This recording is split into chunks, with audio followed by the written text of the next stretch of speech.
দিনৰ কাতৰ তোমাৰ চৰণ যাতনা যি যত আমাৰ জীৱন অকালৰ আঘাতে ঘূণীয়া কৰিলে কৃপা কৰা প্ৰভু শৰণে ললো আমি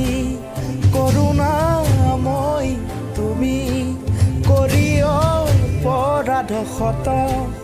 গাই হৰি নাম জন শৰণে ললো আমি কৰোণাময় তুমি কৰি অপৰাধ ক্ষত গাই হৰি নাম জন